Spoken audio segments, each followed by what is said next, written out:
Hello dear students, welcome to the class. तो बच्चों, last lecture में हमने पंजाब स्कूल एजुकेशन बोर्ड का सैंपल नंबर 3 सोल्व करना शुरू किया था, जिसमें हमने फर्स्ट 16 एमसीक्यू सोल्व किए थे। तो मैं आगे कंटिन्यू कर रहा हूँ। तो देखिए, नेक्स्ट क्वेश्चन है fill in the blanks with the given options.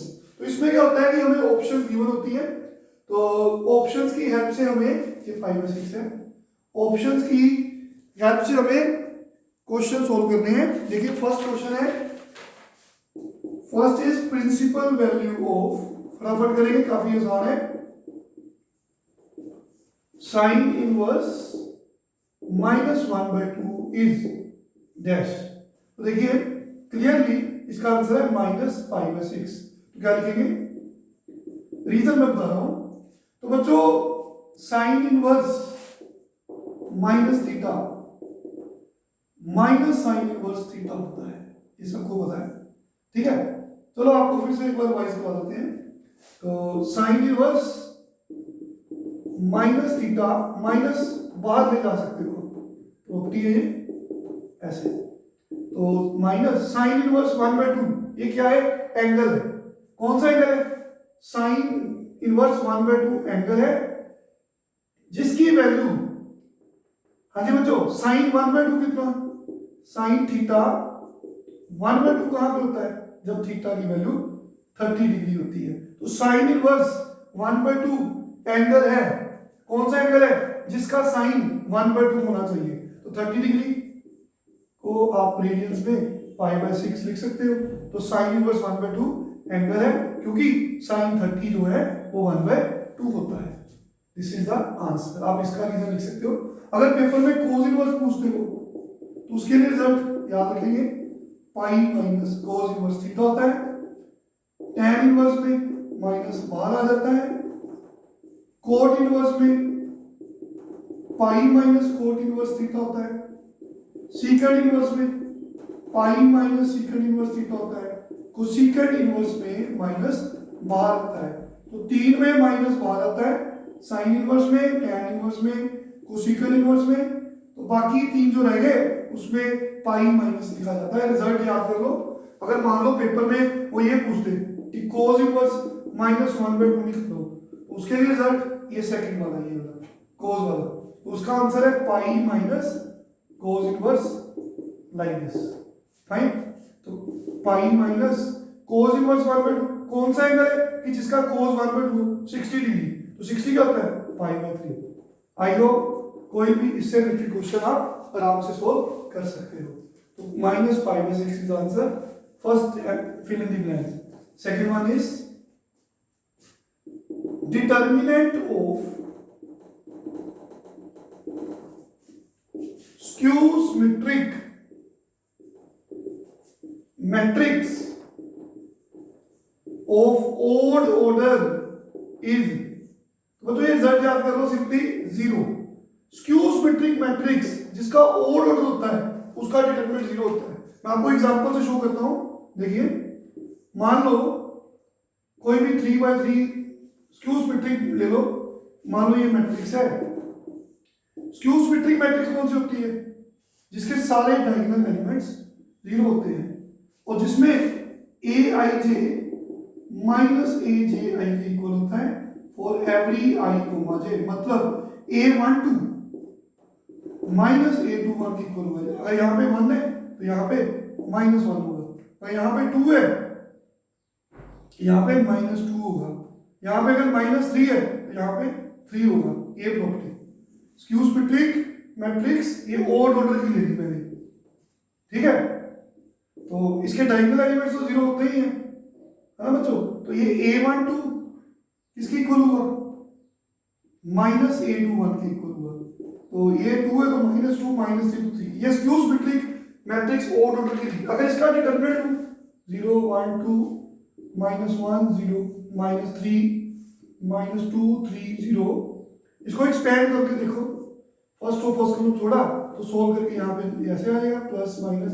Determinant सबको कौन आता है बच्चों? तो 0 -6 2 × -3 ऐसे आ जाएगा। इसको सोल्व करेंगे 0 + 6 -6 0 आ जाएगा। तो आप कोई भी odd order skew symmetric matrix का डिटरमिनेंट लिखोगे, इट इज ऑलवेज 0। सिंपली आप रिजल्ट भी याद कर सकते हो, no need to give the explanation, but हमने आपको बता दी है। तो आंसर इज 0। नेक्स्ट है third, fill in the blank. Derivative of a raise to power x with respect to x। तो ये तो सिंपल फॉर्मूला है। तो डेरिवेटिव अगर function a raise to power x हो, हमने याद किया है कि उसका derivative a raise to power x multiply log a होता है। तो this is the answer, very very easy, आपको सबको पता ही हो। Next, fill in the blank. Fourth, integral 0 to pi by 2 sine raise to power 7 by 2x। बच्चों ऐसे क्वेश्चन करवाए हैं कई बार, आपको सीधा सोल्व किए बिना हमने बताया था कि कैसे इसका आंसर पाई बाय 4 होता है। चलो हम आपको एक्सप्लेनेशन दे देते हैं। सिंपली इसका आंसर कितना है, पाई बाय 4। सिर्फ रीजन आपको फिर से बता देता हूं। इंटीग्रल, इसकी पहचान डिनोमिनेटर में देखिए कॉम्प्लीमेंट्री फंक्शंस हैं साइन कोस, और इनमें 0 पाई बाय 2, देखिए 0 टू a प्रॉपर्टी लगा दो। हाँ जी बच्चों, इसको स्टोर कर लो इक्वेशन 1। 0 टू a क्या होती है, 0 to a property x changes to a minus x। अगर नीचे 0 हो, ऊपर कोई नंबर a हो, तो प्रॉपर्टी क्या बताती है कि changing x to a minus x। तो आपने x को a माइनस x में चेंज करना है। तो a कौन है, पाई बाय 2। डिनोमिनेटर में भी देखिए pi by 2 minus x, pi by 2 minus x। तो इसका फायदा क्या हुआ, sine 90 minus theta cos theta होता है, तो ये कोस बन जाएगा रेज़ टू पावर, देखिए नीचे यहां भी कोस बन जाएगा, यहां पे कोस 90 minus theta is sine, like this. तो जैसे ही प्रॉपर्टी लगाई, आपने चेक किया दोनों का डिनोमिनेटर सेम बन गया। तो जैसे ही डिनोमिनेटर सेम बने, एडिंग इक्वेशंस 1 एंड 2, तो इधर i प्लस i 2i, दोनों की लिमिट्स सेम है 0 टू पाई बाय 2। तो सिंगल इंटीग्रल बना लो और दोनों को ऐड कर दो लाइक दिस। जब ऐड करेंगे दोनों का डिनोमिनेटर सेम है, तो numerator as it is add हो जाएगी। ऐसे क्वेश्चन काफी आपको करवाए हैं, आप प्लेलिस्ट में सारे लेक्चर्स देख सकते हैं बच्चों। लेकिन ये 1 मार्क्स क्वेश्चन है, तो सिर्फ एक्सप्लेनेशन बड़ी आसान सी है। तो देखिए ये कट गए, ये dx, तो 2i इक्वल टू dx का इंटीग्रल x की जगह पे upper limit minus lower limit, तो बच्चों i की वैल्यू पाई बाय 4। आप सीधा भी इसका आंसर लिख सकते हो, हल्की सी एक्सप्लेनेशन भी दे सकते हो। आई होप क्लियर है सबको। तो नेक्स्ट ये है फोर्थ आपका। फिफ्थ वन इज, इसका आंसर आपको समझ आ गया बच्चों, तो ये आंसर है minus pi by 4। Fifth is general solution of differential equation y dy plus x dx equal to 0। ये डिफरेंशियल इक्वेशन को सोल्व करना है। तो सबसे पहले मैंने dy by dx निकाला, जैसा कि हमने आपसे डिस्कस किया था जब हमने डिफरेंशियल इक्वेशन स्टार्ट की थी सेपरेट वेरिएबल टाइप। तो पहले dx वाली टर्म राइट हैंड साइड पे ले गया, फिर dy by dx की वैल्यू निकाली, it is minus x over y।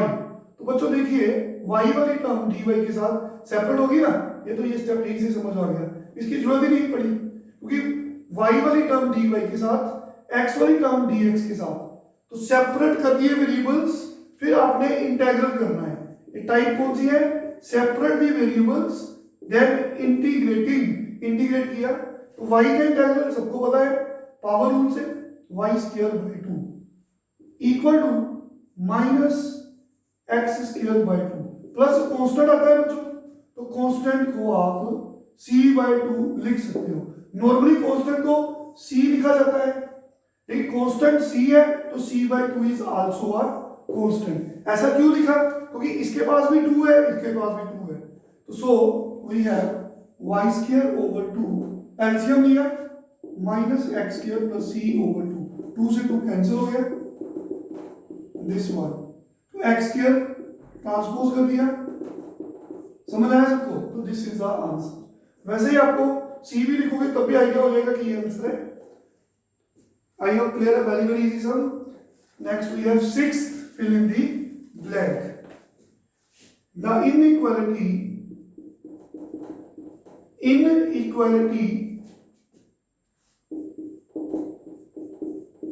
magnitude of a plus b less than equal to magnitude of a, तो ये वेक्टर है। तो बच्चों इस इनइक्वालिटी को क्या कहा जाता है? ऑप्शंस में देखो, अब तो याद हो गया, हमें पता ही है ये ट्रायंगुलर इनइक्वालिटी होती है, तो ऑप्शन से देखो और सीधा लिख दो। बेसिकली आप याद कर लो, a प्लस बी का mod less than equal to mod A plus mod B, triangular inequality. I hope very very easy sums. Seventh, fill in the blank. If seventh है distance, the distance of plane r vector dot 3i plus 4j minus 2k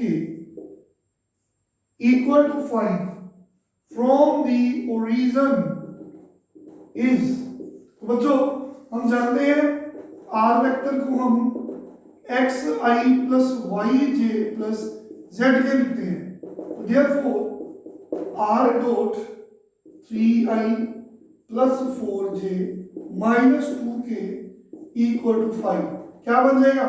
are की जगह पे X I plus Y J plus Z के लिख सकते हो, dot 3i plus 4j minus 2k equal to 5। Dot product खोलना आता है सबको? आई वाले को आई से मल्टीप्लाई करो x इंटू 3 प्लस जे वाले को जे से मल्टीप्लाई करो 4 into Y minus 2 into Z equal to 5, तो ये बन जाएगा। तो this is the equation of the plane.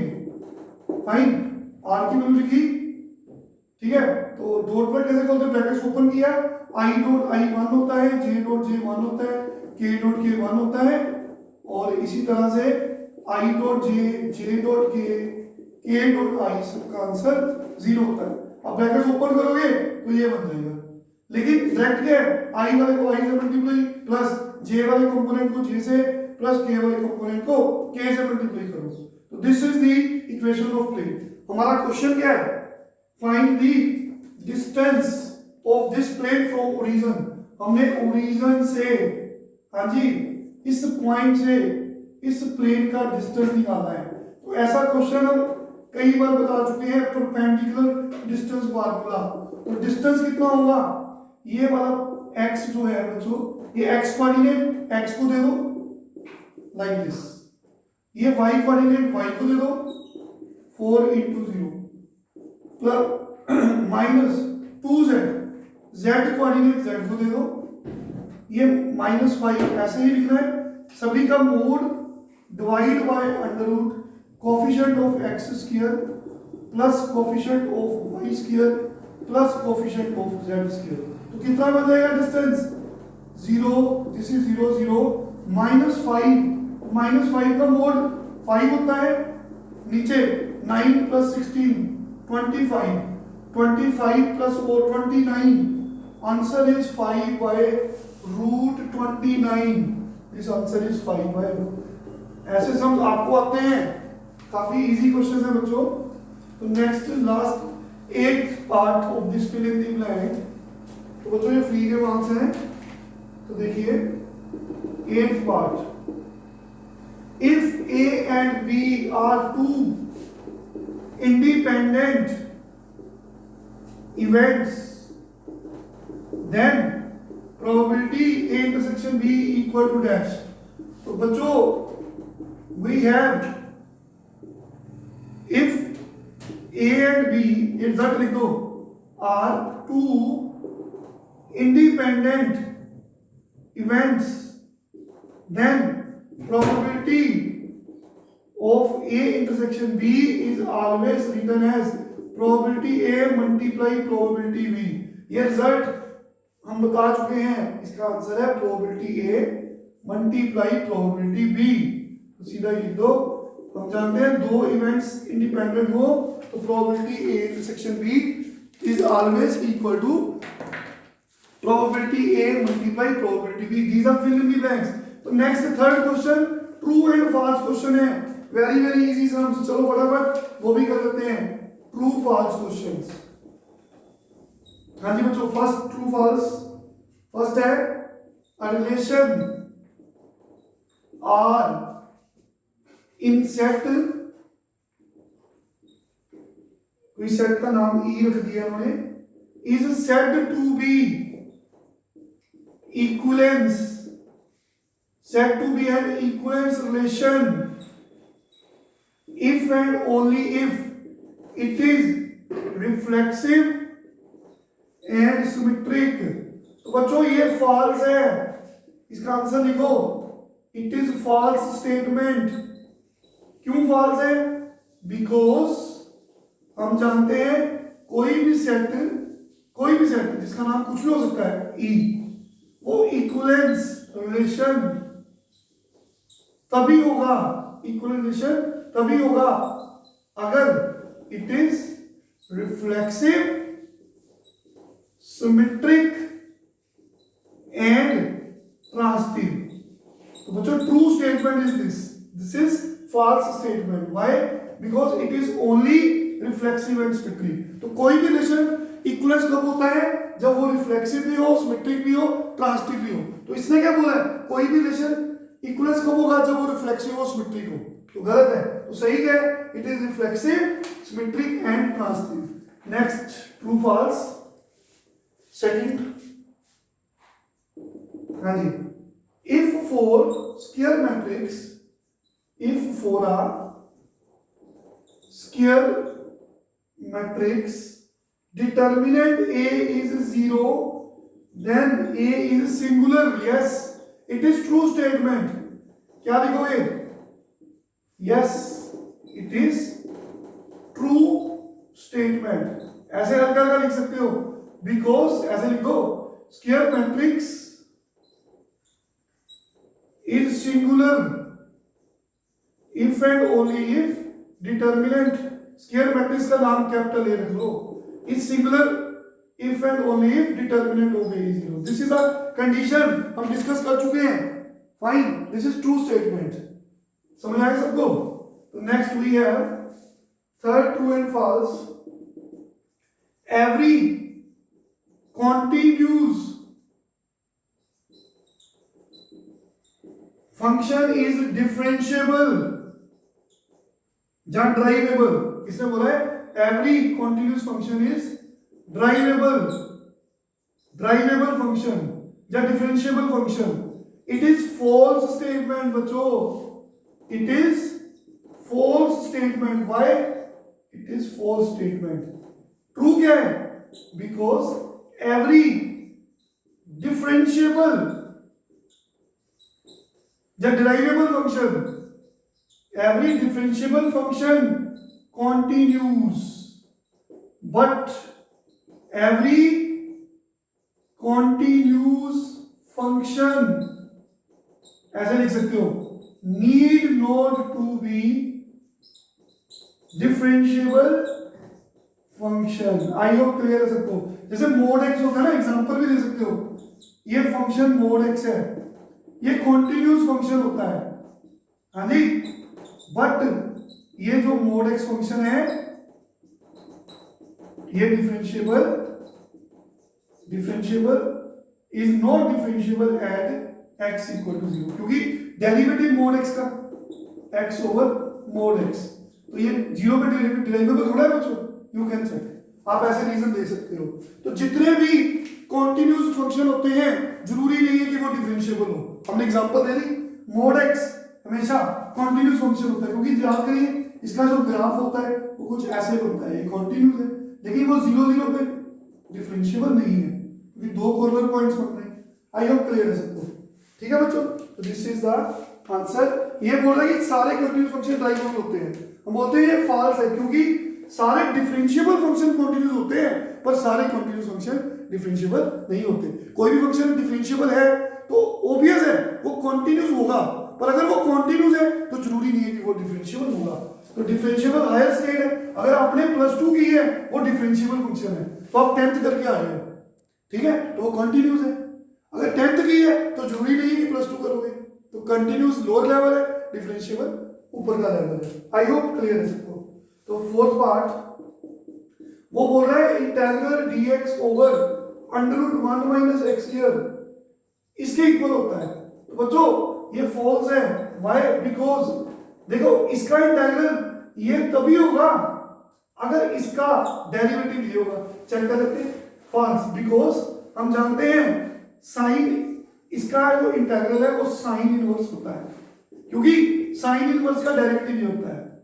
तो अगर यहाँ पे माइनस लिखा होता, या सिंपली ऐसे बोल देते तब भी ठीक था। अगर वो बोलता कि इसका इंटीग्रल हाँ जी -cos इनवर्स x है तो फिर ठीक था, ये ट्रू है और ये ट्रू है, लेकिन ये क्या बोल रहा है इसका इंटीग्रल ये, तो this is false statement. I hope clear है सबको, ये सभी को आता है, ये तो फॉर्मूले हमें याद किए हैं। तो this is fourth, true and false. Fifth one is degree of differential equation. हमें डिफरेंशियल इक्वेशन गिवन है बच्चों, दिस वन। तो degree of this differential equation is 1। तो क्या ये ट्रू है? It is false, it is false statement. Reason because, sorry it is true statement, मैं इसको देख रहा हूं, it is true statement because degree क्या होती है, जो ऑर्डर होता है ना उसकी हाईएस्ट पावर को डिग्री बोलते हैं, because degree is the highest power of order. Order कितने हैं? 2, तो ऑर्डर इज 2। ये लिखने की जरूरत नहीं है क्योंकि उसने सिर्फ डिग्री बताई है, ट्रू फॉल्स है। आप बोलो degree is the highest power of the order, तो ऑर्डर कौन है? 2, उसकी हाईएस्ट पावर कितनी है? 1, तो ये 1 बोल रहे हैं, तो सही बोल रहे हैं बच्चों, ऑर्डर इज 2। चलो अगर ऑर्डर बोलता तो आपको पता होना चाहिए, ऑर्डर इज 2, डिग्री इज 1। तो ये डिग्री नहीं है, क्योंकि डिग्री क्या होती है? ऑर्डर की हाईएस्ट पावर को डिग्री बोलते हैं, तो ये ऑर्डर नहीं है। ऑर्डर तो ये है, कितनी बार हाईएस्ट डेरिवेटिव किया है? 2 बार, तो ऑर्डर की हाईएस्ट पावर कितनी है? 1, तो this is true statement. Next we have 6th, true and false. If a dot b √3 a cross b, ये गिवन है, then angle between vector a and b is π/3। let us check, तो ये check कर लेते हैं सही है कि गलत है। गिवन दैट, ये बच्चों गिवन है हमको a dot b, फॉर्मूला सबको याद है, magnitude of A magnitude of B cos of theta. तो सबका मोड है, तो इसका मैग्नीट्यूड यही रहेगा, इसका मैग्नीट्यूड सेम रहेगा, और कोस थीटा का मैग्नीट्यूड भी सेम रहेगा। तो इसका फॉर्मूला क्या है? Magnitude of A magnitude of B sine of theta. अगर हम a क्रॉस b की बात करते हैं तो याद है आपको फॉर्मूला ये होता है, अगर मैं इंटू एन कैप भी होता है ना बच्चों, अगर आप मैग्नीट्यूड लोगे तो इसका मैग्नीट्यूड सेम ही रहेगा, क्योंकि 2 बार मैग्नीट्यूड आ गया, ये भी मैग्नीट्यूड, तो साइन थीटा का मैग्नीट्यूड सेम है, और यूनिट वेक्टर का मैग्नीट्यूड ऑलवेज 1 होता है। तो that's why a cross b का magnitude is given by this formula, magnitude of a magnitude of b sine of theta. Clear सभी को? तो ये मैग्नीट्यूड ऑफ a दोनों तरफ सेम, कैंसिल, ये भी कैंसिल हो जाएगा, तो we have left with cos theta equals to √3 sin theta. तो बच्चों ऐसे लिख सकते हो, cos जो है वो sin के पास ले जाओ, जो √3 है वो इधर ले जाओ, sin divide by cos is 1/√3। तो sin बाय cos टेंजेंट होता है, तो क्या टेंजेंट की वैल्यू, हाँ जी 1/√3 ये क्या है पाई/3, पाई/3 कितना होता है 60 डिग्री, तो यहां से थीटा कितना है 30 डिग्री, 30 डिग्री मतलब पाई/6। तो क्या ये करेक्ट है? This is false statement. I hope clear है सभी को। What's more, A dot B का formula magnitude of A magnitude of B cos of theta, magnitude of A cross B का फार्मूला ये होता है। लेकिन जब मोड़ लोगे तो n कैप यूनिट वेक्टर का मैग्नीट्यूड 1 होता है, तो ये बन जाएगा A मैग्नीट्यूड से A मैग्नीट्यूड कैंसिल, B से B कैंसिल, तो we have left with this √3 cos के नीचे ले लो, cos को sin के नीचे ले लो, sin over cos is tan, तो tan थीटा 1/√3, तो कौन सा एंगल है जिसका tan 1/√3 होता है? ऑफ कोर्स 30 डिग्री, तो यहां पे क्या दिया है पाई/3, 180/3 60, तो ये फॉल्स स्टेटमेंट है। This is 6th two and four very very easy sums. Next we have 7th direction ratios of 1 minus x by 1, y minus 1 by 2, z minus 1 by 3 are given to be 1 2 3। Check करते हैं। तो सबसे पहले line की equation को standard form में बनाया जाता है। What is the standard form? x minus x1 over a equals to y minus y1 over b equal to z minus z1 over c। तो बच्चों यहां से -1 कॉमन लिया, ऐसे बन जाएगा, ये ठीक है और ये भी ठीक है, ठीक है। तो ये माइनस नीचे ले जाओ लाइक दिस, स्टैंडर्ड फॉर्म में बन गई। तो ये ABC डायरेक्शन रेशियोज होते हैं नीचे वाले। अगर इक्वेशन स्टैंडर्ड फॉर्म में है तो डिनोमिनेटर में जो नंबर्स है these are direction ratios of line. तो यहाँ पे डायरेक्शन रेशियोज कौन से नजर आ रहे हैं आपको? -1, -2, -3। तो ये क्या बोल रहे हैं 1 2 3, तो it is therefore this is false statement. आपने ये रीजन एक्सप्लेनेशन देनी है साथ साथ, काफी आसान है। तो this is 7 and the last true and false, क्योंकि एक ट्रू एंड फॉल्स है एक फिल इन द ब्लैंक्स है, वो हमने सभी बता दी है। गिवन है if A and B are mutually exclusive events, then probability A intersection B equal to probability A plus probability B। तो बच्चों yes it is true statement। Reason अभी बताते हैं। because if two events are mutually exclusive, mutually exclusive का मतलब दो sets में कुछ भी कॉमन नहीं है। अगर कॉमन नहीं है तो इंटरसेक्शन एम्प्टी है, अगर इंटरसेक्शन एम्प्टी है तो प्रोबेबिलिटी उसकी 0 होती है। तो अगर प्रोबेबिलिटी 0 होती है तो एडिशन थ्योरम ऑफ प्रोबेबिलिटी हमने +1 क्लास में पढ़ी थी, प्रोबेबिलिटी A यूनियन B, यहाँ पे प्रोबेबिलिटी A यूनियन B आएगा बच्चों, यूनियन, ठीक है स्टेटमेंट यूनियन। तो probability A union B is given by this formula, सबको याद है ये। तो देखिए probability A plus probability B, क्योंकि ये म्यूचुअली एक्सक्लूसिव है तो प्रोबेबिलिटी A इंटरसेक्शन B जो है वो 0 होती है। तो यहाँ पे 0 लिख दो, तो वी हैव probability A union B equal to probability A plus probability B। Yes it is true statement. तो आज हमने ट्रू एंड फॉल्स क्वेश्चंस किए। नेक्स्ट लेक्चर जल्दी आगे कंटिन्यू करेंगे, तब तक आप इन सम्स की प्रैक्टिस करोगे। Thank you very much, take care.